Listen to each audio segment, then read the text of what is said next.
안녕하십니까. 행복한 아침 이재윤입니다. 안녕하세요. 정예인입니다. 오늘은 12월 7일 목요일이고요. 오늘은 역사 속에서 어떤 의미가 있는 날인지 오늘의 역사 준비되어 있고요. 오늘의 요리도 준비되어 있는데 김장 다 하셨습니까? 김치 아주 맛있게 담그셨습니까? 오늘 저희가 별미김치 담궈서 맛 좀 보게 해드리겠습니다. 네, 오늘도 기대됩니다. 그럼 가장 먼저 날씨부터 알아보죠. 마지연 기상캐스터 안녕하세요. 네, 안녕하세요. 마지연입니다. 비가 그치고 아침에는 반짝 춥습니다. 낮에는 기온이 오르면서 일교차가 벌어질 텐데요. 감기 걸리지 않도록 조심하셔야겠습니다. 네, 오늘 날씨 어떤지 자세히 전해주세요. 오늘은 절기 대설입니다. 원래는 1년 중에 눈이 가장 많이 오는 날인데요. 이런 말이 무색하게 오늘은 맑은 날씨가 예상됩니다. 어제 전국에 비가 왔는데요. 밤사이 기온이 떨어지면서 도로 살얼음으로 바뀔 수 있으니까요. 출근길에 안전운전 해주시기 바랍니다. 현재 동해안에는 매우 강한 바람이 불고 있습니다. 순간풍속 초속 20m 이상으로 강풍특보가 내려졌는데요. 안전사고 발생하지 않도록 유의하셔야겠습니다. 오늘 출근길 어제보다는 쌀쌀합니다. 서울이 1.3도, 대전이 2.8도, 대구는 5.9도 나타내고 있습니다. 당분간 한낮에는 포근할 텐데요. 서울이 11도, 청주 12도, 부산은 13도까지 오를 전망입니다. 동해안의 건조주의보는 오늘도 이어지고 있습니다. 밤사이 화재 사고가 잦은데요. 정말 불씨 관리 잘해주셔야겠습니다.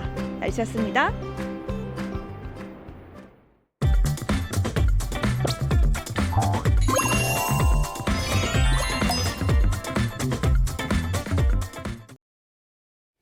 화제 이슈를 발빠르게 전해드리는 모닝 브리핑 순서입니다. 장유미 변호사와 함께합니다. 어서 오세요. 네, 안녕하세요. 네, 첫 번째 이슈부터 전해주시죠. 네, 첫 번째 이슈 위조 지폐 주의보입니다. 한국은행이 최근 대면 상거래가 증가하면서 전통시장이나 노점상 등에서 상인을 대상으로 위조 지폐가 늘고 있는 것과 관련해 주의를 당부하고 나섰습니다. 야, 위조 지폐 유통이라뇨. 정말 깜짝 놀랐습니다. 최근 그 원화 위조 지폐가 굉장히 많이 발견되고 있다면서요? 그렇습니다. 예전에는요, 정교하게 만든 위조 미달러화나 위조 상품권 등이 주로 유통되는 경우가 많았습니다.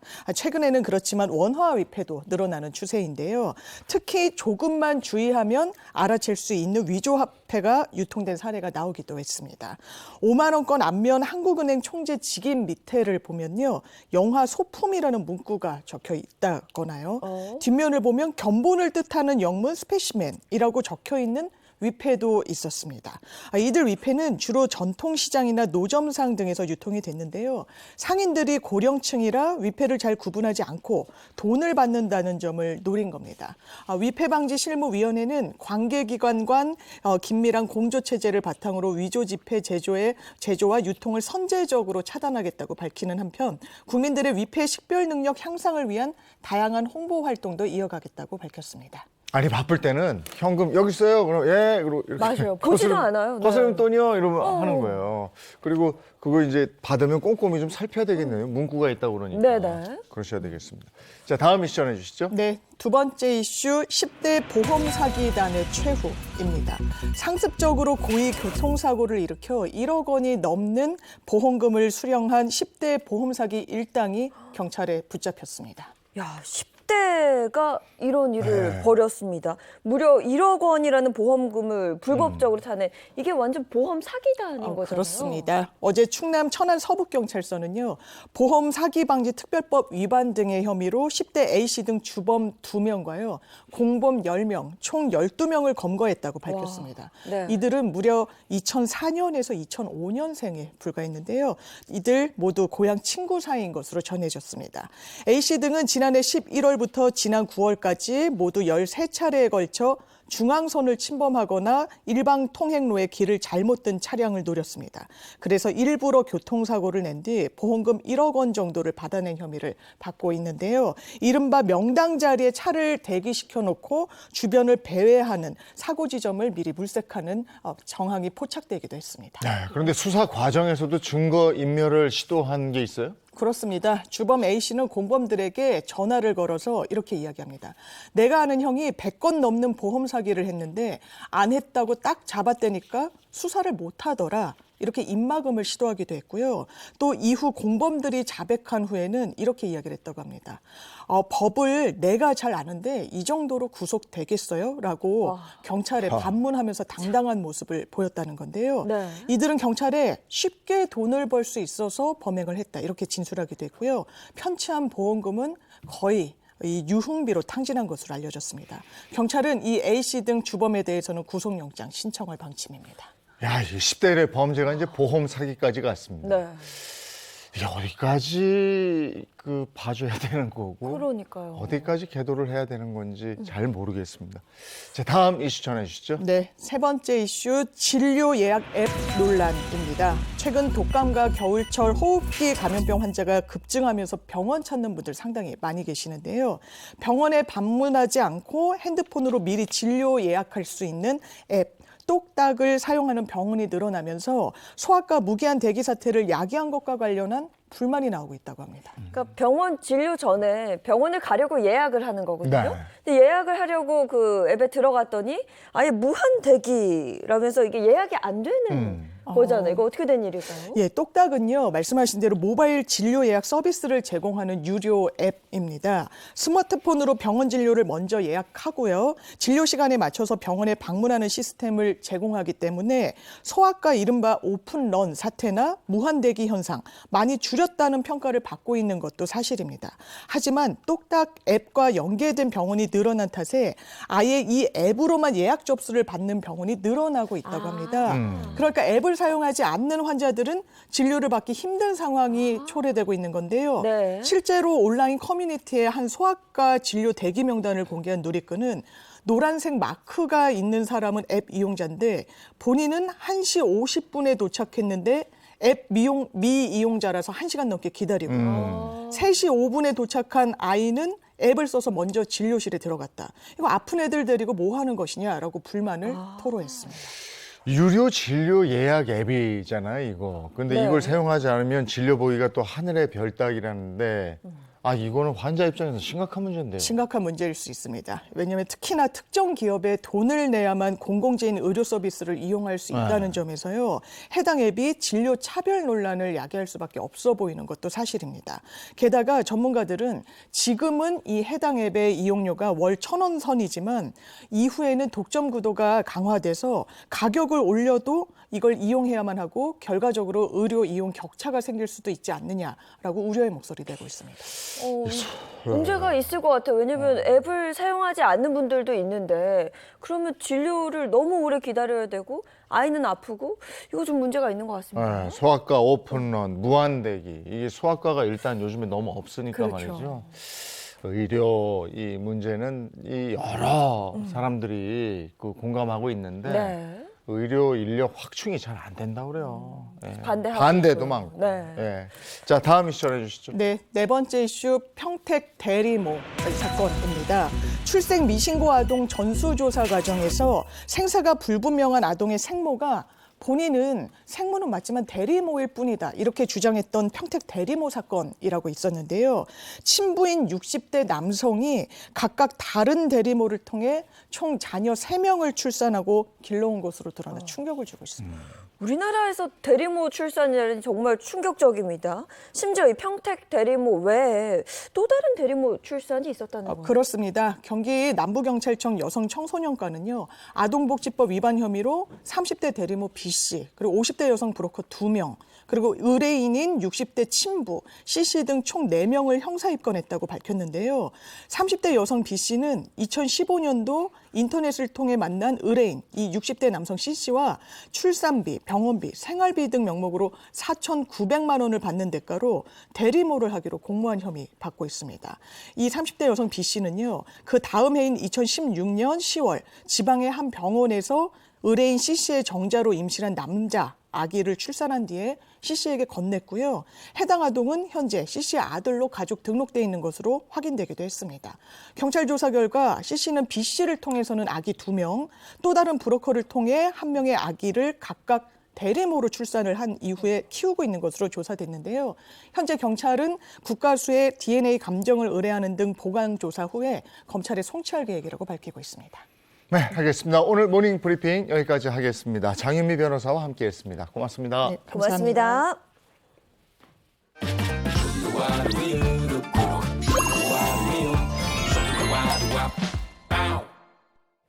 뭐 최근에는 날이 좀 다시 풀렸다고는 하지만 그래도 겨울만 되면 이 매서운 한파로 관심이 더욱 필요한 어려운 이웃들이 주변에 꼭 있죠.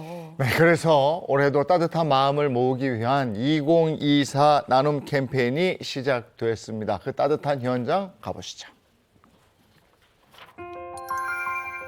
매서운 한파로 몸도 마음도 움츠러드는 겨울. 세상의 가치를 더하기 위한 희망 2024 나눔 캠페인의 출범식이 있었습니다. 그 시작을 알리기 위해 각계각층의 다양한 분들이 모였는데요. 네, 안녕하세요. 사랑의 열매 홍보대사 솔지입니다. 사랑의 열매와 함께 연말연시 이웃돕기 범국민 캠페인의 시작을 알리고 국민 여러분의 참여를 독려하고자 이렇게 함께하게 되었습니다.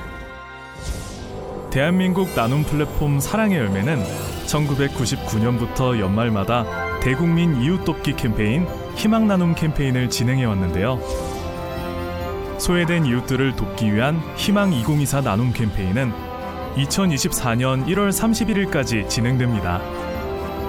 희망 2014 나눔 캠페인은 사랑의 열매와 국민들이 함께하는 연말연시 이웃돕기 범국민 캠페인으로 대한민국을 대표하는 나눔 플랫폼 사랑의 열매가 기부로 나를 가치 있게, 기부로 세상을 가치 있게라는 슬로건으로 오늘부터 내년 1월 31일까지 62일간 전개됩니다. 사랑의 온도탑은 2000년부터 서울시청과 광화문 광장을 비롯해 17개 시도에 설치돼 온 국민의 나눔 온도를 나타냈었는데요. 올해 사랑의 온도탑 디자인은 대국민 공모를 통해 선정됐습니다. 경영혁신 차원에서 지금까지 자체 제작해서 만들어 온 온도탑을 대국민 공모를 통해서 한번 디자인을 받아봤습니다. 그런데 올겨울이 나눔 캠페인과 가장 잘 어울리는 모양이 손모아 장갑 모양이 나타나서 이 디자인을 선정을 하게 되었습니다. 저희 슬로건은 나의 기부행위 하나하나가 정말 가치 있게 나에게도 도움이 된다라는 의미를 내포하고 있고요. 나의 기부행위가 나를 가치 있게 할 뿐만 아니라 세상도 크게 가치를 높여 나갈 수 있는 기부행위라고 그렇게 알려드리기 위해서 이번 슬로건을 세워봤고요. 셋, 둘, 하나! 눌러주세요!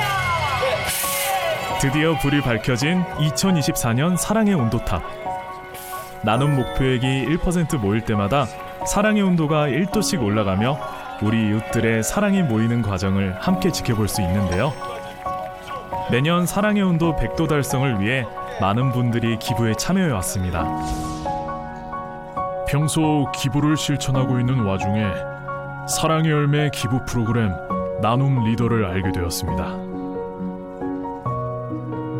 많은 사람들에게 장애인에 대한 인식을 바꿀 수 있는 계기가 되지 않을까 싶어서 참여하게 되었습니다. 장애인식 변화에 도움을 줄 수 있는 부분에도 지원이 되었으면 합니다. 지난해에는 15년째 폐지와 봉투접기 등으로 돈을 모아 기부한 인천 쪽방촌 사람들과 축구 국가대표 선수, 익명 기부자 등 각계각층의 많은 분들이 나눔에 동참했습니다. 2007년부터 사랑의 열매와 인연을 맺기 시작했으니까 벌써 16년째입니다. 매년 온도탑의 온도가 100도가 달성되기를 간절히 바라고 또 응원해 왔는데 오늘 또 이 온도탑 제막식을 함께하게 돼서 금년에는 더 응원의 마음이 큰 것 같습니다. 100도, 120도, 130도 이렇게 올라갈 수 있도록 여러분들의 많은 참여와 응원 부탁드립니다. 감사합니다. 지난해 희망 나눔 캠페인으로 모은 소중한 성금은 다양한 복지 사업에 사용됐는데요. 특히 희망 온돌 따뜻한 겨울나기 사업은 서울시와 사랑의 열매가 민관 협력으로 추진하는 대표적인 이웃 돕기 사업입니다. 주변의 어려운 이웃들에게 좀 따뜻함을 전해줄 수 있도록 올해 11월 15일부터 3개월간 성금 성품을 후원받아서 지원하고 있는 사업입니다. 서울시 공동모금회와 구로구 또 구로 희망복지재단이 협력해서 저희도 따뜻한 동행에 앞장서고 있습니다. 따뜻한 겨울나기 사업으로 모여진 성금 성품은 기초생활 수급자 등 생활이 어려운 저소득층이나 사회복지시설로 지원이 되고 있습니다. 나와 세상을 가치 있게 만드는 걸음의 시작, 기부. 작은 나눔에서 시작하더라도 모두가 행복한 세상을 만드는 기적 같은 일인데요.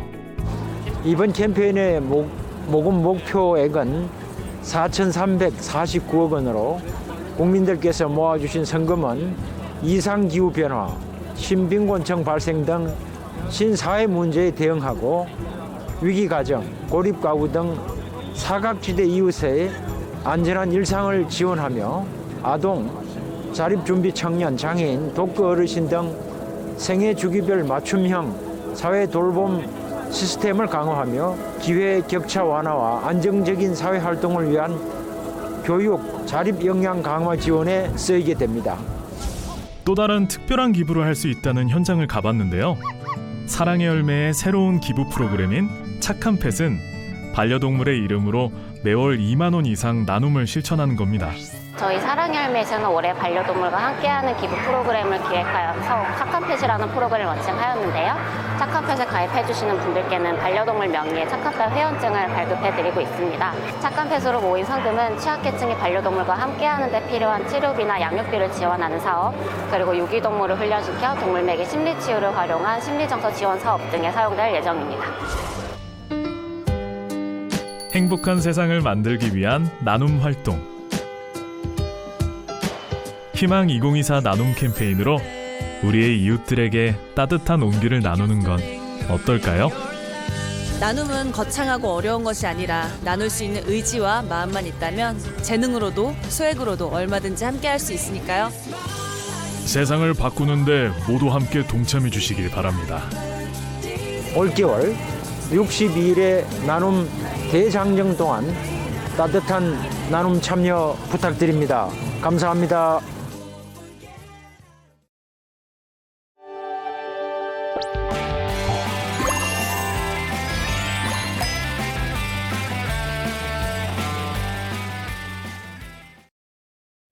네, 역사 속에 오늘은 어떤 의미를 갖는 날일까? 오늘의 역사 시간입니다. 함께 해주실 개그맨 정철규 씨 어서 오세요. 네, 안녕하세요. 역사를 너무나도 사랑하는 남자 블랑카 정철규입니다. 반갑습니다. 네, 우리를 역사 속으로 이끌어 주실 역사학자 이익주 교수님 함께합니다. 어서 오세요. 네, 안녕하세요. 오늘도 재밌는 역사 이야기를 함께할 역사학자 이익주입니다. 네, 오늘은 먼저 언제로 돌아갈까요? 1945년입니다. 12월 5일로 갔습니다. 어떤 얘기 해주시겠습니까? 네, 1945년 12월 5일은 우리가 해방의 기쁨을 만끽하고 있을 때죠. 그런데 이때 대서양에 있는 버뮤다 삼각지대에서 미군 비행기 5대가 감쪽같이 사라지는 사건이 일어납니다. 이 사건을 비롯해서 버뮤다 삼각지대에서는 수많은 항공기와 선박이 실종되는 기이한 사건이 발생했는데요. 저 어릴 때 60년대, 70년대에 네스호의 괴물, 히말라야의 설인, 그리고 어린이들의 호기심을 자극하는 아주 단골 소재가 버뮤다 삼각지대였죠. 원인이 아직까지도 밝혀지지 않아서 버뮤다 마의 삼각지대라고 불려왔습니다. 그렇습니다. 버뮤다 삼각지대 얘기는 우리가 어디 MT를 가든지 밤에 모여 앉아가지고 촛불 켜놓고 버뮤다 삼각지대 막 이런 얘기 했었던 기억이 나요. 4차원의 세계로 빠지네. 그 정도로 거기서 실종사고, 각종 비행기 사고, 해양 사고 이런 게 많았거든요. 맞습니다. 이 미스터리를 풀려면 일단 사건 속으로 좀 들어가 봐야 할 텐데요. 버뮤다 삼각지대에서 흔적 없이 사라진 미군 비행기 5대. 이거 어떻게 된 일일까요? 먼저 버뮤다 삼각지대가 어딘지 알아야겠죠. 버뮤다 삼각지대는 미국 플로리다주 마이애미와 그 동쪽으로 푸에르토리코 그리고 북쪽에 있는 버뮤다 섬을 잇는 삼각형 지대를 말합니다. 1945년 12월 5일 날 미국 플로리다 공군기지에서 14명의 대원을 태운 폭격기 5대가 비행 훈련에 나섰는데 임무는 버뮤다 삼각지대 일대에서 몇 차례 폭격 훈련을 하는 거였어요. 그런데 2시간 만에 폭격기 5대와 승무원이 모두 자출을 감춥니다. 뿐만 아니라 이 사라진 항공기를 찾기 위해서 출동한 비행 전까지도 행방불명이 돼요. 비행기와 비행정이 실종됐으니까 대규모 육상, 해상, 수색 작전을 펼치게 되는데 시신이나 잔해가 하나도 발견되지 않습니다. 그래서 결국에는 원인을 알 수 없는 모르겠다라고 하는 것으로 사유를 기록하게 되죠. 이 사건을 두고 마이애미 헤럴드의 에드워드 존스 기자가 마의 삼각지대라고 하는 제목을 붙여서 보도를 하면서 버뮤다 삼각지대가 유명해집니다. 네, 훈련 중에 비행기 5대가 갑자기 사라졌고 시신하고 잔해들도 발견이 되지 않으니까 사람들 입장에서는 야 정말 이상하다고 생각을 할 것 같은데 사건이 여기서 끝이 아니라 그 이후로도 계속 이상한 일들이 발생을 하죠. 네, 그로부터 4년 뒤인 1949년에 항공기 스타 아리엘, 그리고 1950년에는 화물선 엘스나이호가 잇따라 실종이 됐고 1973년에는 2만 톤급 화물선 아니타호가 선원 32명과 함께 사라집니다. 최근 2009년에도 승객과 승무원 228명을 태운 에어프랑스 여객기가 여기에서 실종이 됐는데요. 2년 뒤에 항공기 잔해와 유해가 발견은 됐는데 왜 대서양 한가운데에서 구조 신호 한 번 없이 이 비행기가 추락했는지 정확한 원인을 알지를 못했습니다. 그래서 지금까지 버뮤다 삼각지대에서만 수백 대의 비행기와 배가 사라지고 1,000명이 넘는 사람이 실종된 것으로 알려져 있었는데요. 이 버뮤다 삼각지대에 이런 불가사의한 일은 사실은 옛날에도 있었어요. 무려 콜럼버스가 여기에 갔을 때 1492년에 콜럼버스의 일기 중에 갑자기 나침반이 이리저리 움직이기 시작했다라고 하는 기록이 있습니다. 뭐 불가사의한 실종들이 계속되다 보니까 우리가 아까 얘기했던 것처럼 외계인의 소행이다. 그 뭐 우리가 모르는 4차원의 세계가 있는 거다. 뭐 이런 말들이 나왔잖아요. 맞아요. 4차원으로 들어가는 문이 여기 있다. UFO 해적이제 외계인들이 데리고 간 거다. 악마의 소행이다. 이런 온갖 추측이 난무했고 결국 과학자들도 나섭니다. 여러 가지 가설을 이제 발표를 하는데 가설 가운데 가장 그럴듯한 것은 메탄가스설이라는 거예요. 해저에 갈라진 틈으로 메탄가스가 분출을 해서 이것이 커다란 거품을 만들고 이게 수면으로 상승하면서 사방으로 팽창을 한다는 거예요. 그때 이 우위를 지나는 배가 그 안으로 빨려 들어가게 된다 하는 이런 이야기입니다. 그럼 비행기는 왜 추락을 할까요? 이 메탄가스가 상공으로 올라가서 비행기에 통풍구로 들어가서 폭발을 일으킨다는 이런 이야기입니다. 그런데 이것도 가설일 뿐이고 증명된 건 아니에요. 메탄 거품이 언제 왜 발생하는지 이것을 과학적으로 설명하지 못하고 있기 때문입니다. 그러니까 메탄가스 설도 일리는 있지만 이게 확실한 게 아니다. 그런데 이제는 저 세계 불가사의가 아니다. 버뮤다 삼각지대가 여기는 이제 미스터리가 과장된 거다. 이런 얘기도 있잖아요. 네, 이도저도 아니고 그냥 교통량이 많아서 그런 거야라는 설명인데요. 여기가 플로리다 인근 항로로 대서양 무역을 한 온갖 배 비행기들이 다니기 때문에 다른 지역에 비해서 교통량이 많고 교통량이 많으니 사고도 많이 일어나는 거다라고 하는 이도저도 아니다 이론입니다. 이 통계를 내보면 여기 말고 다른 지역도 이 정도 빈도로는 사고가 일어난다고 하는 이야기고 그래서 미스터리로 과장된 것이다라고 하는 과학자들의 의견이 최근에는 힘을 더 얻고 있습니다. 하지만 아직도 명쾌하게 풀리지 못한 미스터리로 남아있고 많은 사람들의 어떤 호기심은 아직도 계속되고 있는 거죠. 그러니까 우리 때처럼 요즘 애들도 버뮤다 삼각지대 알아. 뭐 이렇게 그럴 수 있죠. 네. 안 풀렸으니까. 그렇죠. 네. 다음 역사로 가보겠습니다. 1957년 12월 5일로 갑니다. 어떤 얘기 해주시겠습니까? 네, 1957년 12월 5일은 우리 국회에서 동성동본간의 결혼을 금지하는 금원안이 통과된 날입니다. 동성동본이라고 하는 것은 본관도 같고 성씨도 같은 걸 말하는데요. 같은 본관 안에서 파가 달라도 동성동본입니다. 자, 이날 동성동본인 혈족 사이에서는 혼인하지 못한다고 하는 민법 조항이 국회에서 통과가 됐고 지금은 폐지됐지만 이 금혼제는 오랫동안 수많은 커플들을 울리고 갈라놨던 제도였습니다. 김희박 씨 제일 많잖아요. 네, 사귀기 전에 그거 벌써 호구 조사부터 하고 이거 정말 상대 본관 확인하고 이랬던 거죠. 네. 근데 동성동본이면 결혼할 수 없다, 결혼하면 안 된다. 이 개념이 언제부터 있었던 거예요?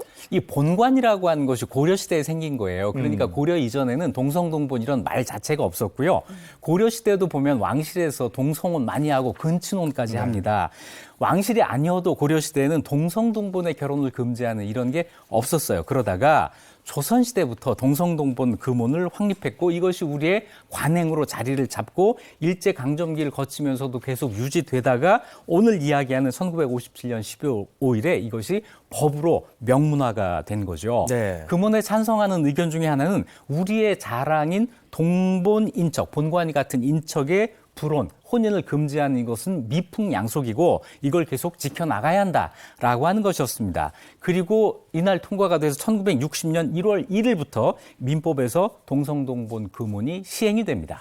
그런데 아까 말씀드렸다시피 김이박 씨만 해도 엄청나게 많은 우리나라에 동성동본이 굉장히 많잖아요. 근데 이걸 금지를 시키면은 파장이 굉장히 컸을 것 같은데요. 그러면 김이박 중에 김해 김 씨만 해도 대한민국 전체 인구의 10%를 차지해요. 한 400만 명 정도가 돼요. 여기 전주희 씨, 밀양박 씨, 전국에 수백만 명이 있는데 이들끼리 서로 결혼을 못하는 거예요. 여기에 더해서 이성동본이라는 거 있습니다. 이건 뭐냐면 본관은 같은데 성이 다른 거예요. 예를 들어서 김해 김 씨하고 김해허 씨는 같은 김해잖아요. 김씨 허 씨인데 결혼 못합니다. 그것도 안 돼요? 김해 허 씨에서 갈라져 나왔다고 알려져 있는 양천허 씨, 인천희 씨 다 결혼 못합니다. 뭐야? 이거 보면 김해 김 씨가 제일 불리해요. 아니 그러면 많기도 하고. 장군의 후손들은 다 하지 말라 뭐 이런 것까지 알 수가 있겠는데. 뭐 거기까지는 아니지만 아무튼 결혼을 굉장히 제약하는 거죠. 하지만 우리 상식적으로 봐서 이 금지한다고 사랑을 안 하고 결혼을 안 하겠습니까? 많은 사람들이 이걸 무릅쓰고 결혼을 해요. 그런데 이 사람들은 법적으로 이 부부로 인정받지 못하기 때문에 혼인신고를 못해요. 혼인신고 못하니까 자녀 출생신고도 못하잖아요. 그래서 이 자녀들은 혼외자로 호적에 등재할 수밖에 없는 이런 딱한 처지가 됩니다. 그래서 정부에서 1978년, 1988년, 1996년 거의 10년마다 한 번씩 특례법을 만들어서 사실혼 관계에 있는 동성동본 부부를 구제하는데 1996년의 경우 27,807쌍이 구제가 돼요. 이렇게 많았던 거예요. 그런데 구제를 해도 다 구제된 게 아닙니다. 1979년에 실제로 이런 일이 있었는데 양가 부모의 반대로 특례법 신고 기간에 신고를 못한 여성이 처지를 비관해서 스스로 목숨을 끊는 일도 있었습니다. 아이고, 사랑하는 사람과 법적으로 또 가족의 반대 이런 벽에 부딪혀서 맺어지지 못하는, 그래서 목숨까지 잃는, 그리고 헤어지는 일이 정말 허다했다고 그래요. 맞아요. 우리가 잘 아는 배우 김응수 씨도 동성동본 금혼 제도 때문에 아내와 결혼하지 못할 뻔한 사연을 고백한 적이 있습니다. 김응수 씨는 아내와 광산김 씨 동성동본인데 금혼 제도가 엄격해서 혼인 신고를 할 수 없었다고 해요. 게다가 김응수 씨 아버지가 광산김 씨 족보 편찬위원 이런 걸 하고 있어서 더 결사반대를 했다고 합니다. 또 김응수 씨가 일본 유학을 가는데 아내와 아이는 가족이 아니니까 비자를 같이 받지 못해서 더 많은 비용을 들여서 유학생 신분으로 1년 뒤에 따라올 수밖에 없었다고 합니다. 이후에 동성동본 금혼제가 폐지되면서 가족 형태를 호적상으로 갖출 수 있었다. 이렇게 이야기를 했습니다. 저 당시 때 동성동본 금혼이 얼마나 이슈가 됐으면 관련된 노래들이 몇 개가 있었어요. 네, 맞아요. 고 신해철 씨가 1995년에 동성동본 연인들을 위한 노래 제목이 힘겨워하는 연인들을 위하여를 불러서 화제가 됐는데요. 가사 중에 이런 말이 있어요. 친구들과 부모 모두 내게 말을 해 너를 단념하라고. 다시 시간을 돌린데도 선택은 항상 너야. 이런 가사가 동성동본 커플들을 위로했죠. 신해철 씨는 1995년 12월 공연에 동성동본 커플들을 초대하기도 하는 등 이 문제에 많은 관심을 가졌습니다. 근데 저는 동성동본 노래는 이거 말고 다른 노래 하는데 설규 씨 혹시 아세요? 저희 때는 이제 그 DJ DOC 노래 중에서 내가 마음에 들어 하는 여자들은 내 친구 여친구이거나 우리 형 애인, 형 친구 애인 아니면 꼭 동성동본. 그게 있었어요. 네, 정말 머피의 법칙이네요. 그 노래가 나올 정도로. 그런 게 있었구나. 그렇죠. 근데 이 동성동본은 친척이다라는 그 고정관념 때문에 이 법이 나서서 결혼을 막은 거거든요. 이게 좀 있는 타당성 논란은 계속됐을 것 같아요. 네, 이 동성동본의 결혼을 금지하는 법은 세계적으로 유례가 없는 거고요. 우리 역사를 살펴봐도 동성동본이라고 해서 조상이 같을 확률은 굉장히 낮아요. 그 때문에 논란이 계속됩니다. 일단 동성동본 부부의 아이가 우생학적으로 문제가 있다라고 하는 상식이 있는데 이 상식은 과학적으로 밝혀져 있는 것이 아닙니다. 아니구나. 또 인정한다 하더라도 동성동본의 혼인을 금지를 해도 성씨와 본관은 전부 남자 쪽, 아버지 쪽을 따르기 때문에 모계 쪽 영향과는 전혀 관계가 없어요. 예를 들어서 할아버지가 전주희 씨, 할머니가 김혜김 씨인 전주희 씨 남성이 김혜김 씨 여성과 결혼하는 것, 이런 사례는 막을 수가 없다는 겁니다. 그죠. 실제로 고종 황제의 경우에 고종 황제의 할머니 여흥민 씨, 어머니 여흥민 씨, 부인 여흥민 씨, 며느리 여흥민 씨, 4대를 전부 여흥민 씨하고 결혼을 했어요. 이런 사례가 있습니다. 고려 시대에는 본관이 지금보다 훨씬 더 많았습니다. 이것이 조선 시대에 합쳐진 거거든요. 또 그러면서 같은 본관이 된 사람, 조선 후기부터 족보를 위조하거나 해서 다른 본관으로 들어간 사람, 이런 사람들도 굉장히 많기 때문에 동성동본 금혼을 한다고 해서 같은 뿌리를 가진 사람들끼리 결혼한 것을 막을 수 있는 것이 아니다라고 하는 것이 역사적인 사실이죠. 네. 그런데 아까도 얘기 들어보니까 1995년에 뭐 동성동본 금지 이거 노래도 나오고 이럴 정도였으면 20세기 후반까지도 계속 존재했다는 얘기인데 언제 폐지된 거예요? 네, 20세기가 끝나갈 1997년에 가서야 헌법재판소에서 동성동본 금혼 규정이 위헌이다라고 하는 판결을 합니다. 결혼의 자유, 행복 추구권을 침해한다는 이런 근거인데요. 동성동본 부부들은 이날부터 혼인신고를 할 수 있게 돼요. 자, 동성동본 금혼제가 폐지됐지만 지금도 8촌인의 혈족 사이에서는 혼인하지 못하게 한 법이 아직도 남아 있습니다. 이게 다른 나라의 예와는 좀 달라요. 우리가 좀 넓게 잡은 건데 다른 나라는 사촌 간의 결혼을 허용하는 나라들이 지금 많이 그래요? 있습니다. 자, 네, 사촌이면 가까운데. 너무 가까운데요. 네. 하지만 외국 사례는 그렇습니다. 우리 전통의 영향이 이렇게 오래 남아 있는 거죠. 많은 연인들을 힘들게 했던 동성동본 이 금혼제는 40년 만에 법은 폐지됐지만 실은 조선시대 이래 수백 년 동안 이어져 왔던 불합리한 관습이 비로소 막을 내리게 됐던 겁니다. 알겠습니다. 다음 역사로 가보겠습니다. 1981년 12월 7일로 갔습니다. 어떤 얘기 해주시겠습니까? 이 이야기는 저 대학 다닐 때 이야기입니다. 1981년 12월 7일 흔히 졸정제라고 부르는 대학 졸업 정원제가 실시된 날입니다. 이 대학 졸업 정원제라는 거는요, 대학 정원보다 더 많은 신입생을 선발하고 초과 인원은 중도에 강제 탈락시켜서 졸업할 때 그 정원을 맞추는 제도입니다. 미국과 유럽에서는 많이 시행하는 제도지만 한국에서는 교육 여건에 대한 고려 없이 획일적으로 강제적으로 시행되면서 많은 부작용이 따랐고 결국 오래가지 못해서 실패하고 맙니다. 제가 들어간 84년에도 졸정제 해당돼 있었거든요. 그래요? 근데 제가 졸업할 때 졸정제가 끝났어. 그래서 우리 때는 제법 많이 뽑아놓고 졸업은 다 시켰어요. 안전하게 졸업하셨구나. 어떻게 보면 혜택을 받지. 그죠. 근데 입학은 뭐 원하는 대로 하는데 졸업을 못하고 쫓겨날 수 있다. 이거는 상상만 해도 굉장히 무섭거든요. 그렇죠. 네, 1970년대에 중등교육이 확대되면서 대학에 진학하려는 학생 수가 급격히 늘어났어요. 그러면서 사교육이 문제가 되고 재수생이 누적된 문제가 사회 문제가 됩니다. 이때 과외 망국론이라고 하는 거 나왔었어요. 이 틈을 노리고 1980년 7월 30일 전두환 정부가 계획 하나를 내놓습니다. 일명 730 교육개혁 조치라고 하는 건데 과외 금지, 대학 공부서 폐지, 그리고 대학 졸업 정원제 실시를 발표한 거예요. 과열과외의 근본 원인이 대학문이 좁은 데 있다. 이렇게 보고 입학 정원을 확대해서 그 문제를 해결하려고 한 거고, 이걸로 과열과외를 해소하고 재수생 문제를 해결하고 중등교육 정상화, 다시 얘기해서 대학생들이 대학에서 공부 안 하고 데모하는 이 문제를 해결하려고 한 겁니다. 이 대학 졸업 정원제는 많은 공방이 있었지만 1981년도 신입생부터 전면적으로 시행이 됐습니다. 네, 이 말만 들으면 그럴싸한데 이 졸업 정원제 구체적 내용은 어땠습니까? 각 대학 여건 고려하지 않고 무조건 졸업 정원에 130%를 모집해요. 30%. 그리고 이 30%는 무조건 강제 탈락시키는 겁니다. 그래서 졸업할 때 100%를 졸업시키는 거죠. 대학에 들어가기만 하면 별일 없으면 다 졸업해. 이거 다 이렇게 생각하고 있었는데 이제 그게 아니라는 거죠. 대학 문 오는 넓이 대 대학 다니는 동안 꼼짝 말고 공부만 해라. 이런 신호를 보낸 거예요. 처음에는 뭐 캠퍼스가 늘어난 학생들로 북적이고 입학도 쉬웠겠지만 뭔가 학교 생활하면서는 부작용도 상당했을 것 같아요. 많았습니다. 가장 큰 문제는 일률적으로 30%를 중도에 탈락시켜야 한다고 하는 이 강제 조항이었어요.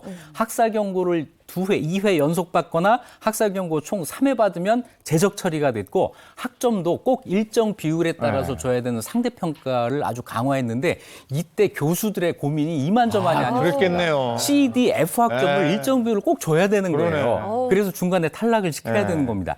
문제는 대학생 본인들이죠. 대학생들은 대학 친구들이 낭만을 함께 나누는 이런 동료가 아니라 학점 가지고 서로 싸워야 되는 경쟁 상대자가 돼버린 거고요. 남에게 강의 노트 안 빌려줍니다. 그렇죠. 네, 내 그렇겠죠. 경쟁자가 되잖아요. 내가 또 떨어질 수 있으니까. 네, 실제로 이런 일도 있었어요. 중도 탈락을 겁낸 학생이 스스로 목숨을 끊는 아이고. 뭐야. 벌어졌습니다. 또 의도와 다르게 이 엄청나게 늘어난 대학생들이 오히려 정권의 부담이 됐는데요. 1980년대는 학생운동의 시대잖아요. 네. 대학생들이 많아지니까 시위에 참여한 학생도 당연히 많아지고 군부 정권 퇴진 이 목소리도 더 커져요. 그리고 그 사이사이에 졸정제 폐지 이것도 단골 구호로 등장을 했습니다. 그렇지. 그러니까 졸업 때 한꺼번에 심사하는 방식이 아니고 중간중간에 탈락자가 생기니까 네. 학생들의 부담도 엄청나게 컸을 거고 네. 그리고 입학 초창기에 공부해서 학점 쌓아놓지 않으면 만회할 수가 없으니까. 그렇죠. 뭐 우리가 알만한 분들 중에는 그 소프라노 조수미 씨가 아. 그 서울대학교 성악과에 입학을 하게 돼요. 그것도 수석 입학을 하게 되는데 꼴찌가 되면서 제적을 당한 그런. 네, 이 이야기는 본인이 밝힌 거니까 네. 여기서도 이제 하겠는데요. 조수미 씨가 1981년에 서울대학교 성악과 52명 입학생 중 1등으로 입학을 했어요. 그런데 1학년 때 이상형을 만나는 바람에 연애를 하게 됐고 1학년 때. 아이고. 네, 그 남자친구와 둘 다 성적이 올 F가 나왔다고 합니다. 그래서 1학년 마쳤을 때 성적이 52등, 52명 중에 52등이잖아요. 네네. 꼴찌죠. 결국 졸업정원제 때문에 제적을 당했는데요. 이 충격을 받고 이탈리아 체첼리 음악원으로 유학을 떠났고 쓰라린 경험을 되풀이하지 않기 위해서 열심히 노력한 결과 5년 과정을 3년 만에 졸업을 하고 지금은 세계적인 소프라노가 돼 있죠. 네, 조수미 씨 같은 경우는 졸업 정원제를 위기를 기회로 생각해 쓴 것 같은데, 근데 이게 나중에 이제 졸업 정원제가 없어지게 되잖아요. 이게 언제쯤입니까? 네, 그때는 문교부라고 했는데요. 문교부에서 1985년에 학생 초과 모집 비율 30%를 대학자율에 맡겨요. 이렇게 되면 사실상 이 제도가 유명무실해진 거죠. 그리고 말도 많고 탈도 많았던 이 제도가 1987년에 폐지됐습니다. 이러니까 제가 84년도에 졸정제 혜택을 받으면서 30%더 뽑을 때 들어갔는데 네. 88년에 졸업을 했으니까 요때는 87년에 해제가 됐으니까 그때 들어왔던 애들이 다 졸업된 거야. 그 제도의 최대 혜택을 받은 세대시네요. 이게 그렇게 됐구나. 네, 저는 1980년에 입학을 했거든요. 네. 대학 다니는 동안 제 1년 아래 애들하고는 급이 달랐어요. 저는 졸정제의 적용을 받지 않는 편안한 그러니까 세대. 낭만 시대. 네, 요 아래부터는 졸정제 때문에 학점을 고민해야 되는. 그랬구나. 그래서 저는 대학을 진골로 다녔죠. 하늘 차이로. 8일 학번들이 불쌍하네. 그러네요. 알겠습니다. 자, 다음 역사로 가보겠습니다. 2007년 12월 7일입니다. 어떤 얘기 해주시겠습니까? 네, 2007년 12월 7일은 충남 태안에서 사상 최악의 기름 유출 사고가 있었던 날입니다. 네. 이날 말리포 앞바다에 예인 중이던 크레인선이 정박해 있던 유조선과 충돌을 해요. 그래서 유조선에서 12,547킬로리터의 원유가 유출이 됐는데요.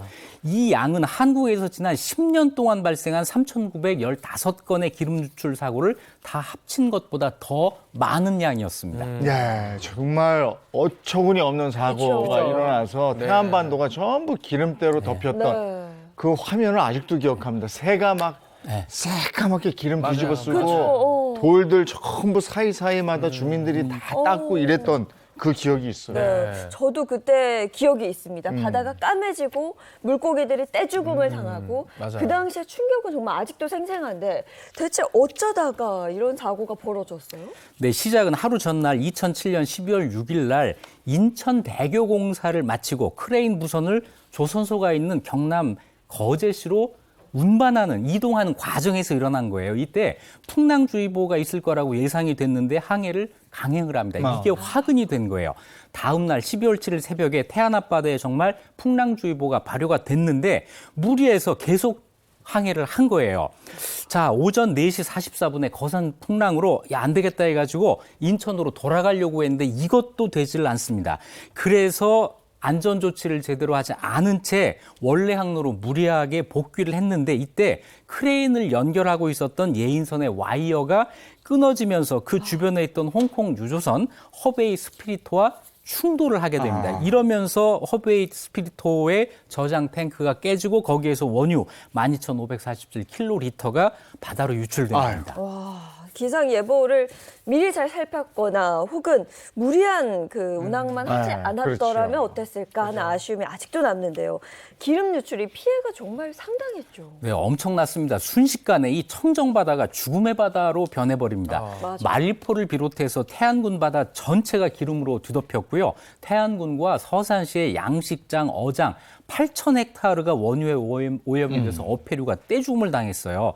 이 기름띠가 말리포, 천리포, 모항, 안흥항, 가로림만, 안면도까지 번졌고 타르 찌꺼기는 충남 서해안을 넘어서 군산 앞바다까지 밀려갔습니다. 한 달 뒤인 이듬해 1월에는 전남 진도, 해남, 제주, 추자도 해안까지 타르 찌꺼기가 발견이 됐습니다. 인근 양식장의 어장이 다 황폐해지고 해당 지역의 어업, 관광업 이런 모든 산업이 황폐해지면서 생업에 영향을 미치고 지역 경제가 바닥으로 떨어지게 됩니다. 네, 이게 참 뭐 그 사람의 실수로 기름이 유출이 되고 아까 말씀하셨다시피 그 새가 동물이 무슨 잘못이 있습니까? 새까맣게 뒤집어서. 펴가지고 가만히 서 있는 거 그게 참 마음이 아프던데 생태계 파괴도 그때 굉장히 어마어마했었죠. 그러며 동북아시아 최대 철새 도래지였던 태안 천수만까지 이 기름이 뒤덮어요. 청둥오리, 뿔론병아리 등 겨울 철새들이 기름에 덮여 죽어갔습니다. 사고 전에 태안 앞바다는 물반 고기반이라고 할 정도로 물고기가 많았던 곳인데 바다가 기름에 오염되면서 식물성 플랑크톤이 산소 부족으로 생존할 수 없게 되니까 자 이제 생태계가 파괴되기 시작한 거죠. 수만 마리 갯가재가 죽어서 떠밀려 오기도 하고 생태계 50%가 파괴됐다고 합니다. 해양 생태계의 원상 회복까지는 아마 100년 이상이 걸릴 것이다라고 하는 암울한 예상이 나오기도 했습니다. 생태계로 그렇고 태안 국민들도 졸지에 생업의 터전을 잃어버린 건데 근데 여기서 또 한 번의 기적이 나오잖아요. 맞습니다. 여기서도 대한민국입니다. 어마어마한 수의 국민들이 태안으로 몰려옵니다. 우리 바다를 구하기 위해서 자원봉사자를 이제 하게 되는 건데요. 대학생, 시민, 마침 또 수능이 끝난 고3 학생들, 군인, 뭐 아파트 분여회 회원들 온갖 국민들이 자원봉사를 자처해서 태안 앞바다로 향해요. 태안 지역 중고등학생들은 고향을 지키기 위해서 수학여행, 졸업여행 다 반납하고 기름 닦기에 나섰어요.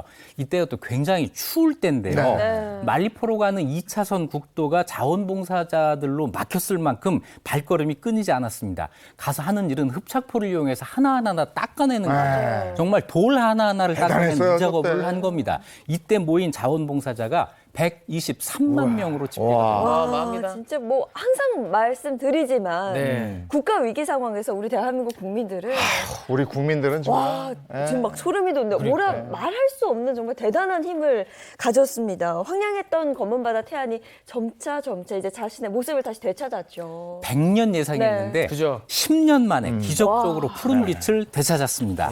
오염된 바다가 본래 모습을 되찾으면서 플랑크톤이 다시 떠다니기 시작했고 갯바위 부근에 조개, 고둥 이거 다시 돌아오고 태안 특산품이에요. 꽃게우러, 광어 이런 것들이 풍어를 이루고 2016년부터는 멸종 위기종 돌고래 상괭이 무리까지 여기 다시 나타나요. 지금 태안 일대는 상괭이의 서해안 최대 서식처가 됐습니다.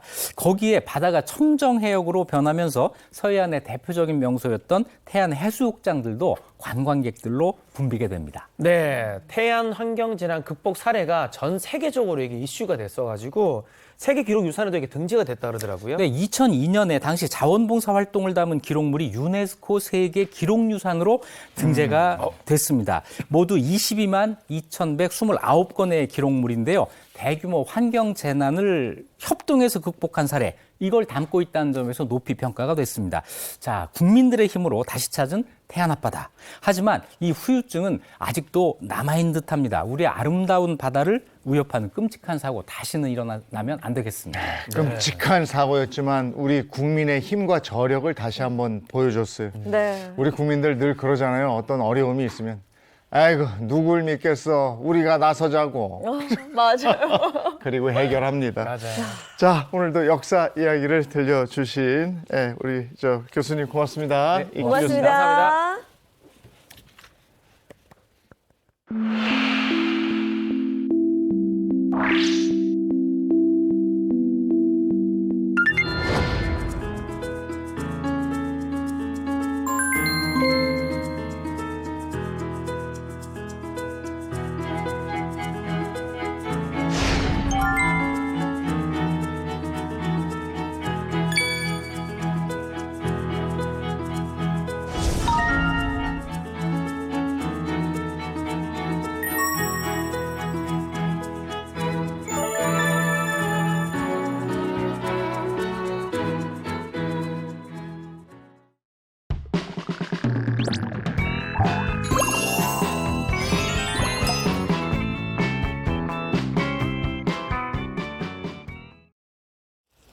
이보은의 사계 식탁 시간입니다. 이보은 선생님 어서 오세요.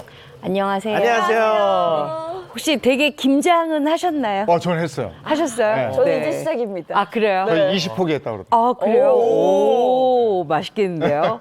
요새 한창 김장철입니다. 우리가 이렇게 김장철이 되면 생각나는 것들이 있어요. 바로 제철이기 때문에 꼭 김장에 꼭 넣어주면 맛있는 것들. 바로 새우젓도 있고, 네. 굴도 있고, 그죠. 또 액젓들도 있고 이렇게 많은 것들이 있는데 그중에서 제가 오늘 특별히 선택한 게 있습니다. 바로 제철 굴입니다. 아, 이 좋지, 굴이요 11월 달부터 2월 달까지가 딱 제철인데요. 네. 지금 아주 싱그러운 맛이 딱 나는 계절이기 때문에 여러분들이 이 굴 가지고 아주 맛있는 굴 넣은 김치를 한번 담아보시면 어떨까 겉절이 좋지, 하거든요. 겉절이. 그렇죠. 너무 제가 맛있죠. 오늘 김치 겉절이를 준비를 했는데 특별히 그냥 굴 김치라고 저는 이름을 지었어요. 네. 왜냐하면 익혀 먹지 않고 바로 만들어서 바로 잡수시면 좋은데 여기 싱싱한 굴과 배추가 만나니까 이렇게 싱그러울 수가 없어요. 그렇죠? 네. 여기에다가 제가 그냥 드리겠어요.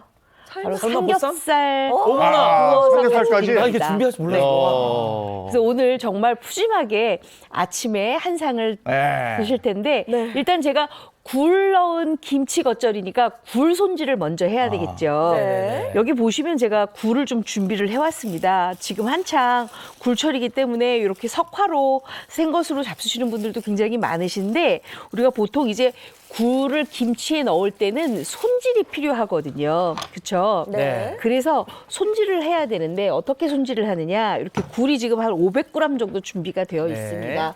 그러면 굴을 먼저 깨끗하게 닦는 게 중요한데 굴을 이렇게 담고 난 다음에 뭘 하시냐면 소금으로 굵은 소금. 네 굵은 소금으로 이렇게 해서 요거를 바락바락 이렇게 너무 바락바락하면 굴이 또 뭉개지니까 네. 그렇게 하지 않기 위해서 이렇게 살살살살 버무려 가면서 굴 요 안쪽에 있는 요 겟 안쪽에 있는 이물질까지 다 빼도록 이렇게 준비를 해주세요. 요 과정을 꼭 하셔야 됩니다. 아, 그래요? 저희는 네. 굴 사오면 그냥 물에 씩 씻어서 그냥 먹는데. 그러니까. 그럼 저도요. 저렇게 해줘야 되는구나. 네. 요거를 해주시고요. 그 다음에는 우리가 뭘 하냐면 여기 제가 이제 물을 준비를 했는데 요걸 이제 헹궈주세요. 만약에 제가 집이라 그러면 물을 흐르는 물에 놓고 깨끗하게 하겠지만 지금 아무래도 방송국이니까 이렇게 해서 한 번 정도 헹궈주세요. 굴향이 왔어, 쫙 올라오죠? 너무 좋아요, 이 굴향. 바다 향이네, 그냥 그대로. 요거를 이렇게 해서 이렇게 흔들어서 건져주세요. 네, 집에서는 흐르는 물에. 이렇게 해서 건져주시고요. 저희는 지금 흐르는 물은 없으니까 이렇게 해서 이제 건져주세요. 물이 진짜 탁해지는구나. 그렇죠. 많이 탁해지죠. 자, 그랬으면 이걸 이제 2번 정도 이제 헹궈 주시고 난 다음에는 우리가 뭘 하냐 하면 굴을 아주 맛있게 먹기 위한 준비 과정이 좀 필요합니다. 대부분 아까 이종환 아나운서님도 굴 사갖고 오면 그냥 깨끗하게 씻어서 그냥 먹었지 뭐 이렇게 하셨잖아요. 근데 그것보다는 훨씬 더 깨끗하면서도 비린맛 안 나게 하는 방법이 있어요. 어떻게 하느냐? 이제 이렇게 준비가 다 됐어요. 이렇게 준비가 다 됐으면 요걸 이제 2번 닦았다고 생각을 하세요. 네. 자, 그러고 난 다음에는 집에 요새 뭐 무 김장하니까 무 많잖아요. 네. 무를 준비를 하세요. 그래서 무를 이렇게 썰어요. 무 맛있는데. 아, 요즘에 묵국 끓여 먹어도 좋아요. 맞아요. 소고기 아주 묵국 시원하잖아요. 이런 거 좋더라고. 이렇게 물을 준비를 했어요. 그래서 이 물을 이렇게 좀 갈을 거거든요. 네. 물을 100g 정도 준비하시는데요.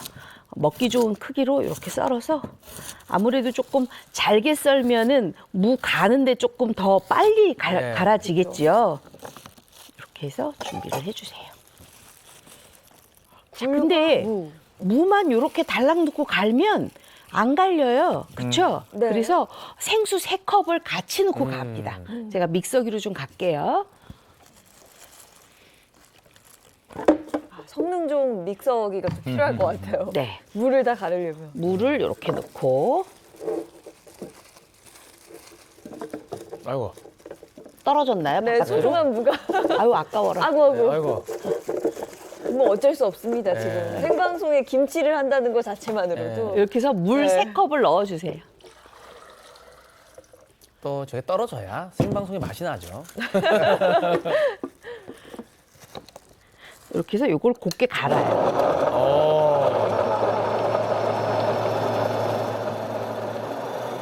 아주 곱게 갈아주세요. 아주 곱게. 즙이 많이 나올 수 있도록. 무즙. 그래서 이걸 이제 많이 가는데 왜 저렇게 물을 가를까 지금 고민되시죠? 네. 왜 가를까 물을? 그냥 버무리려고 가를까? 고민되시죠? 네. 요거는 굴 햇감을 위해서 그죠? 가는 거예요. 해감. 맞아. 다 됐어요? 다 됐으면 이거를 빼서 들고 와요. 그래서 어디에 놓느냐? 바로 볼을 하나 준비를 하세요. 볼을 하나 준비를 해서 이거를 그냥 놓는 게 아니라 체에 받쳐서 즙만 받아요. 왜 즙만 받냐 하면 이렇게 즙만 받아야지만이 나중에 굴을 헹굴 때 헹굼이 깨끗해요. 그래요? 만약에 이런 것까지 같이 넣잖아요. 그러면 굴 안쪽까지 저희가 샅샅이 뒤져가면서 이걸 빼줘야 돼요. 그것도 번거로우니까. 그렇죠, 번거롭죠. 자, 이렇게 해서 즙만 이렇게 빼주세요. 자, 즙을 뺐어요. 네. 즙을 뺐으면 이제 여기에다가 우리가 뭘 넣어야 되느냐? 바로 아주 맛있는 걸 넣습니다. 어떤 걸 넣느냐? 바로 레몬을 넣어줘요. 레몬. 레몬 넣게 되면 굉장히 싱그럽잖아요. 네. 레몬이 약간 산성이다 보니까 굴은 단백질이 굉장히 많잖아요. 바다의 우유라고도 하고 굉장히 탱글탱글하고 탄력 있게 만들어주거든요. 그래서 그 탄력을 주기 위해서 이렇게 넣어줘요. 아까 그냥 잡수신다 그랬죠? 네. 요거까지 하고 난 다음에 드시잖아요. 레몬을 넣어서. 굴 향이 정말 끝내주면서 비린맛 하나도 나지 않아요. 이렇게 해서 요거를 이제 건져서 넣어주세요. 저도 진짜 그냥 먹는데. 그러니까요. 그러니까 오늘 저 또 과정이 있어야 배웠어요. 돼. 오, 해감. 야, 저렇게 하면은 훨씬 더 깨끗할 것 같고. 그쵸? 깨끗하고 싱그럽고 비린맛 없고. 왜 우리 아이들은 비려서 싫어요 이러잖아요. 잘 먹어요. 네. 자, 이렇게 해서 준비를 하세요. 자, 이렇게 준비가 됐으면 요거를 몇 분 정도 준비를 하냐면 딱 20분 정도 준비하는데 요것만 넣는 게 아니라 굴이 싱거워질 수도 있잖아요. 그러니까 소금을 약간 넣어서 맞춰주는. 약간 넣어서 좀 맞춰주세요. 네. 요거를 살살살 이렇게 버무려요. 그러면 신기하게 20분 후가 되잖아요. 굴은 굉장히 탱글탱글해지고 그다음에 굴 안쪽에 있는 이물질은 다 빠지고 그다음에 레몬 때문에 굴이 굉장히 요걸 하나 그냥 먹어도 싱그럽고 요거까지는 꼭 해주셔야 돼요. 그 우리 아시죠? 석화 먹을 때 레몬 이렇게 살짝 그쵸, 해서 맞아요. 먹으면 좋거든요. 그래서 우리가 석화 먹을 때도 아까 무즙 제가 만들었잖아요. 이 석화 먹을 때 대부분 이렇게 흐르는 물에다 이렇게 한번 헹구시거든요. 그러고 나면은 수돗물 냄새가 나요. 맞아요. 그래서 어머님들이 요새 뭐 하시냐? 정수기물 가져다가 하세요. 그래도 약간의 맹맛이 나요. 네. 그래서 뭐 하느냐? 바로 무즙을 뿌려주는 거예요. 그리고 헹궈주면 굉장히 싱그러우면서도 이 석화도 맛있게 드실 수가 있어요. 자, 아주 제가 꿀팁을 알려드렸어요. 네. 자, 그래서 요거를 이렇게 준비를 해왔더니 어떤 20분 있다가 어떻게 됐느냐? 제가 이렇게 굴 한번 보실래요? 얼마나 탱글탱글한지? 아까랑 다르죠? 이렇게 탱글탱글해요. 너무 깨끗해요. 그리고 깨끗해졌죠? 보기도 좋고. 네. 그래서 요걸 이제 잡수시는데 문제는 요거를 이제 잡수실 때 우리가 굴김치나 굴깍두기를 하면 많은 분들이 양념은 굉장히 맛있는데 굴만 이렇게 먹다 보면 조금 뭐가 싱거워요. 뭐 그렇죠. 싱거워. 그렇죠. 그런 말씀하시죠. 네네. 그래서 제가 오늘 정말 꿀팁인데요. 이 행복한 아침을 보시는 많은 시청자분들께서 굴을 안 싱겁게 하는 방법이 있어요. 뭐냐? 밑간을 합니까 혹시? 어머. 맞아요? 어머. 너무 오래 저랑 친해신 것 같아요. 왜냐면 이게 항상 보면 고기도 그렇고 밑간을 항상 하시길래. 맞아요. 밑간을 합니다. 어떤 밑간을 하느냐? 일단은 해산물이잖아요. 네네. 맛술을 조금 넣고요. 그다음에 요거 국간장을 넣습니다. 아, 국간장을 넣는구나. 어차피 우리가 국간장은 감칠맛을 내기 위해서 많이 쓰임을 하잖아요. 근데 김치의 감칠맛에 굴맛을 훨씬 더 업그레이드 시키려면 이렇게 밑간을 해서 요걸 이렇게 버무려 놓습니다. 국간장을 넣는 거예요. 그러네요. 만약에 여기에다가 멸치 액젓을 넣을 수도 있고 어간장을 넣을 수도 있고 뭐 다 넣을 수 있지만 제가 해보니까요 국간장이 가장 맛있더라고요. 그리고 이렇게 하셔야 어머님들이 편하세요. 집에다 있는 거니까. 맞아. 만약에 제가 어간장 넣으라 그러면 우리 예인 씨 같은 경우는 어간장을 사야 되나 고민하잖아요. 가야죠. 그쵸? 네. 자, 이렇게 이제 준비를 해주세요. 자, 그 다음에 이제 배추를 저희가 절이는 게 남았어요. 배추를, 김치를 담을 때는 제가 늘 말씀을 드리지만 이렇게 칼로 쳐가면서 비껴 썰어야지 배추가 맛있잖아요. 그렇죠? 요거는 이제 제가 살짝 절여 놓은 거고 김치를 이렇게 준비를 해왔어요. 이렇게. 미리 이렇게 썰었거든요. 네. 썰어놨는데 이렇게 그냥 치라는 얘기예요. 이렇게 그쵸? 치면 되죠. 이렇게 쳐서.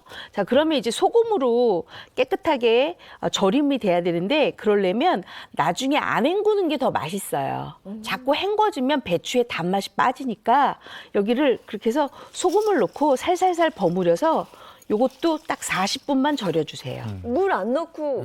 아니, 이 배추를 네. 다 친 다음에 한번 헹궈야 되잖아요. 지금은 제가 헹구는 거를 못 보여드려요. 왜냐하면 스튜디오라. 네. 근데 헹궜으니까 수분기가 있잖아요. 그러니까 이제 소금을 넣고 절임을 하는 거예요. 자, 이렇게 절임이 다 됐어요. 그 정도 수분기로. 그렇죠. 그냥, 이래도 충분하니까. 네. 너무 짜게 하면 나중에 굴 넣었을 때 짜서 자꾸 또 뭐 단맛을 넣게 되는데 단맛을 넣게 되면 굴이 점점 더 늘어지거든요. 그러니까 맛이 없으니까 딱 요렇게만 준비를 하세요. 그래서 요거 이제 저희가 살짝 절임을 할 거예요. 40분 정도. 40분. 자, 그러면 그 안에 우리는 뭘 하느냐? 바로 들어가는 재료를 손질을 해야 돼요. 자, 요게 지금 갓이에요. 제가 일부러 갓 중에서도 홍갓을 준비했거든요. 왜 홍갓을 준비했냐면 청갓보다는 홍갓이 훨씬 더 알싸한 맛이 좋아요. 그렇기 때문에 굴을 넣게 되면 비린 맛이 조금 덜해지거든요. 그래서 우리가 홍갓을 준비했는데 이 홍갓도 뿌리 부분 정리를 하고 만약에 홍갓이 너무 두꺼워요. 그렇죠? 우리가 갓 사다 보면 굉장히 두꺼운 게 있어요. 요건 지금 조선갓이라 이렇게 얇은데 그럴 때는 윗부분을 이렇게 칼등으로. 네, 칼등으로 조금 이렇게 친 다음에 부드럽게 해서 넣으시는 게 좋아요. 네. 그래서 먹기 좋은 크기로 이렇게 썰어주고요. 그리고 굴러온 데는 청갓보다는 홍갓이 훨씬 더 맛있더라고요. 제가 먹어보니까. 네. 그래서 홍갓 준비하고요. 그다음에 우리가 뭘 하냐면 여기에 미나리가 들어가면 굉장히 싱그러워져요. 익히지 않고 바로 먹는 김치이기 때문에 미나리 넣는 게 좋아요. 그래서 미나리 썰어서 줄기만 준비해 주시고요. 그다음에 쪽파야 뭐 당연히 들어가고요. 그다음에 나는 매운맛이 조금 좋아요 하시는 분들은 청양고추 1개 정도를 다져서 같이 넣으면 더 좋은데 저는 그냥 일반적인 맛을 그냥 제가 알려드리니까 이렇게 홍고추도 썰어서 준비를 했어요. 자, 이렇게 다 준비를 했으니까 이제 양념만 만들면 되거든요. 양념을 좀 만들어 볼게요. 자, 이제 고춧가루를 좀 불려야 되는데 어디다 불리냐 하면 저는 익히지 않은 김치이기 때문에 사과즙을 조금 넣었어요. 상큼하게 단맛 이런 네, 느낌이 좀 있겠네요. 제가 사과즙을 준비하니까 우리 쿠피아 직원분이 네. 선생님 요새 사과 굉장히 비싸서요. 어머님들이 뭐라고 할지도 몰라요. 사과 비싸더라고요. 네. 그렇게 얘기를 하는데 비싸야 맛있어. 맞아. 그래서 강판에 갈아서 그거 가지고 집해도 되고요. 아니면 요새 흠과 가지고 주스처럼 만들어내는 즙 있잖아요. 100%짜리. 네네. 그거 쓰셔도 괜찮아요. 배는 안 될까요? 해도 되는데 배보단 사과가 훨씬 더 맛있어요. 자, 그러고 난 다음에는 뭘 하냐면 바로 고춧가루를 불려주세요. 불리는 게 늘 중요하더라고요. 네, 왜냐하면 이 고춧가루 색깔이 좀 잘 나야 요게 맛있거든요. 그래서 이렇게 좀 불려주세요. 잘 저어주시고요. 여기에다가 뭘 넣냐면 이제 젓갈을 넣는데 저는 멸치 액젓을 넣습니다. 네. 왜 멸치 액젓을 넣냐면 굴에다가 새우젓을 넣으면 갑자기 비린맛이 조금 더 올라와요. 그래서 일부러 멸치 액젓을 넣고요. 그다음에 여기에다가 요거 넣어요. 매실청. 왜냐하면 익혀 먹는 거 아니고 바로 먹는 거기 때문에 매실청 넣고요. 그리고 제가 여기다가 설탕을 넣을까요? 조청을 넣을까요? 조청. 왜요? 왠지 선생님은 조청을 쓰실 것 같아요. 설탕을 안 좋아하시니까. 네. 아니 설탕을 안 좋아하진 않아요. 아, 그래요? 저도 설탕을 가끔가다 먹긴 하는데 네. 이 고춧가루 안에다가 설탕을 넣으면 잘 안 녹아요. 그래서 입자가 그대로 남아 있어서 우리가 설탕 입자를 김치를 먹을 때 씹으면 그 단맛이 입안에서 좀 묘해요. 그렇기 때문에 일부러 조청을 넣는 거예요. 자, 이렇게 해서 조청도 쌀조청을 준비를 해서 이렇게 넣어주시고요. 아, 우리 집에 쌀조청은 없고 올리고당 있는데 그건 어때요? 올리고당 넣으셔도 되는데 올리고당을 넣게 되면 양념장이 조금 물러져요. 그거 인정을 하시고 넣으시면 돼요. 자, 이렇게 넣었어요. 그랬으면 이제 좀 간을 맞춰야 되겠죠. 제가 지금 여기 간은 아까 굴에 넣은 국간장, 네. 그다음에 소금에 넣었던 절임을 했던 굵은 소금. 그리고 다른 거는 안 넣었어요. 멸치 액젓밖에. 네. 그러니까는 소금 간을 하셔야 돼요. 자, 그럼 소금 간 하기 전에 우리가 뭘 넣느냐? 바로 다진 마늘. 그다음에 다진 생강 넣어주고요. 소금은 제가 이 레시피대로 해보니까 나중에 한 큰술 정도 넣으면 딱 맞더라고요. 한 큰술. 한 큰술. 네. 잘 섞어요. 제가 오늘 한 가지, 한 푼만 이렇게 요리를 한 이유가 있어요. 일단은 굴 해감시키는 거, 굴 맛있게 만들어놓는 방법, 굴 밑간을 정말 잘 가르쳐 드리고 싶었고요. 네. 겉절이 할 때 이렇게 차근차근 하면 김치가 아주 맛있게 완성이 되거든요. 조금 알차 보이지 않아요? 맞아요. 그쵸? 정보가 굉장히 많아요. 그렇죠. 자, 그랬으면 이제 여기에다 우리가 뭘 하느냐? 바로 절임을 했던 배추를 먼저 넣으세요. 김치는 정말 맛있어야 되더라고요. 잔뜩 했는데 맛이 그럼요. 없으면 처치곤란해요. 저게 지금 40분 절인 거잖아요. 그죠. 네. 그러면 이거 막 한 시간 좀 넘게 다 만들어지겠네요, 이게. 네, 간단하게. 오. 그럼 절임의 상태는 딱 요 상태면 돼요. 이렇게 잘 딱 이렇게 구부러져. 구부러지는. 이렇게 잘 구부러져. 이렇게 하시면 돼요. 자, 그렇게 해서 요거를 이제 버무려 볼게요. 네. 맛있겠다. 예. 자, 제가 지금 굴을 먼저 안 넣고 배추를 먼저 버무리는 이유가 있어요. 왜냐하면 여기에다가 굴을 넣게 되면 아무래도 손으로 자꾸 치대야 되잖아요. 그러면 굴이 늘어지겠죠. 네. 그래서 제가 일부러 그렇게 안 하려고 이렇게 요것만 먼저 이래서 버무려요. 이렇게. 색깔을 완벽하게 입히는 거예요. 네. 이래야 맛있잖아요. 그래서 이거를 입혀주세요. 색도 이쁘죠. 점점 그쵸. 이제 또 맛이 이게 완성이 돼가네요. 고춧가루를 불렸기 때문에 이 색깔이 나오는 거예요. 고춧가루 안 불렸으면 이 색깔이 안 나오고 왜 우리가 나중에 금방 한 겉절이 먹었는데 이상하게 고춧가루 날래가 나면서 텁텁해요 하시는 분들 많거든요. 그게 뭐냐면 고춧가루를 충분하게 불리지 않아서 그래요. 이렇게 충분하게 불려주세요. 맞아요. 날래나고 막 겉도는 듯한 느낌 들 때가 있어요. 맞아요. 사실. 양념이랑 배추랑.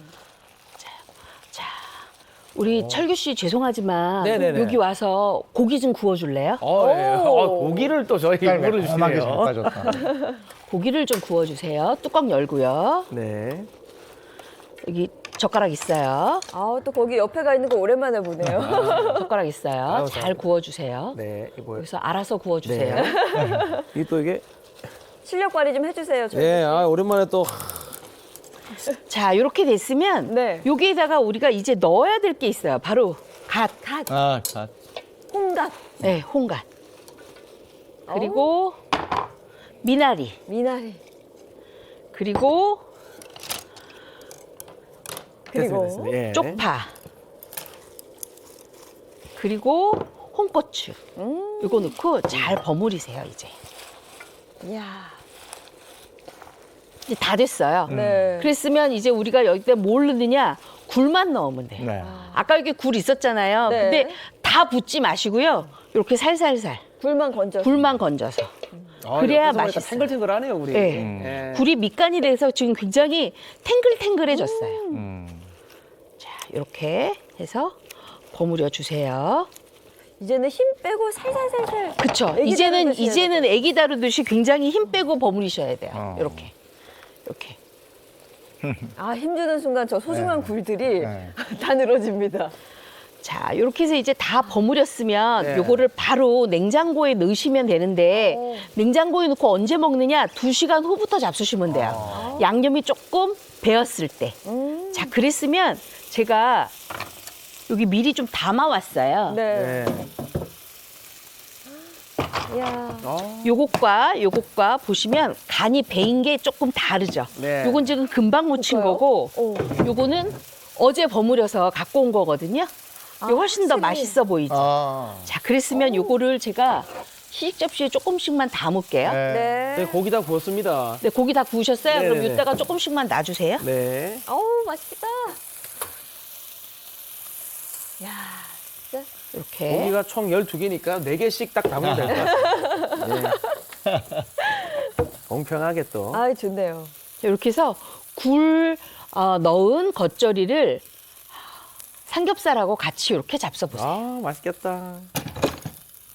막 너무 배가 고파서 막 속이 쓰려요, 지금. 그래요? 못 견디겠어요, 이 냄새를. 굴러온 겉절이 정말 맛있잖아요. 이 그쵸. 계절에. 요거 너무 정말 좋죠. 맛있어요. 말해 뭐예요. 네. 가져가시죠. 네. 굴이랑 같이 먹으면 되는 거죠? 네, 굴하고 같이 와. 제가 여기 밥도 조금 넣어드렸어요. 네. 밥이랑 진짜 같이 해서 맛있겠다. 잡수시면 야. 돼요. 맛있겠다. 굴하고 김치하고 삼겹살하고 삼합이네, 삼합. 굴이랑 김치만 먼저 좀 먹고 싶어.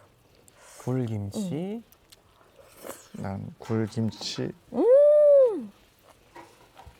김치가 맛이 어떠신가요? 굴의 맛도 한번 음미를 해보세요. 조합이 아주 적절해요. 그쵸? 와, 굴이 정말 비린맛 없이 하나도 없죠? 너무 싱그러운 그 자체예요. 그리고 간이 딱 맞지 않아요? 와, 진짜 맛있는데요? 이게 와, 짜게 될 수도 있는데 그렇지 않고 간이 딱 맞는 네. 데다가 삼겹살을 원래 저 참기름 소금장에 찍어 먹잖아요. 그쵸? 네. 그럴 안 필요 없이 찍어도 돼요. 요거하고 네, 딱 바로. 하면 맞아요. 네, 네. 아니, 원래 굴을 김치에 담으면 굴이 쪼그러드는데 그거 탱글탱글하니. 왜냐하면 제가 굴에다가 밑간을 충분하게 했고요. 굴 밑간하기 직전에 무즙해감이 아주 특효약이에요. 네. 그러니까 단맛이 나죠? 그쵸? 네. 야, 저 여기에 넣은 거라고는 조청 2큰술밖에 없어요. 야, 이거 정말 이거 삼합이 그대로네. 네. 와, 진짜 맛있네요. 이렇게 맛있는데 또 저희 마무리를 하라고. 마무리네. 다음 주 소개해 주실 거예요? 다음 주는요, 저희가 왜 오득오득 장아찌라 그래갖고 어머님들이 무채 말려가지고 많이 하시죠? 다음 주는 무채 장아찌와 수육을 제가 한번 맛있게 또 만들어 보도록 하겠습니다. 좋습니다.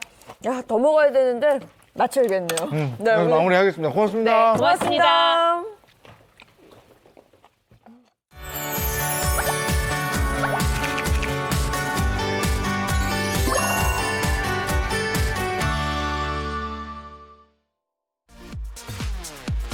산업기술 교류의 장 2023 대한민국 산업기술 R&D 대전이 코엑스에서 개최됩니다.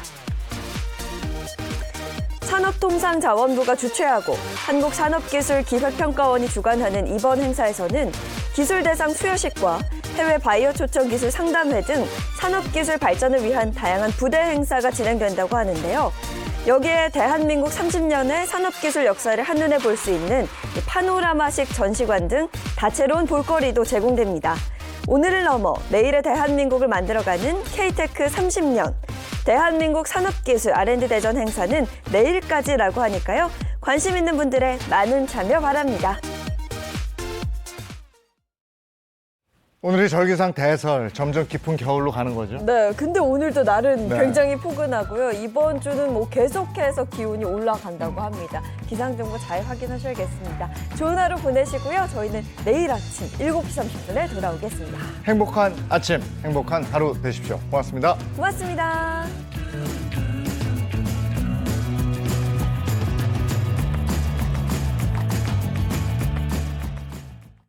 채널 A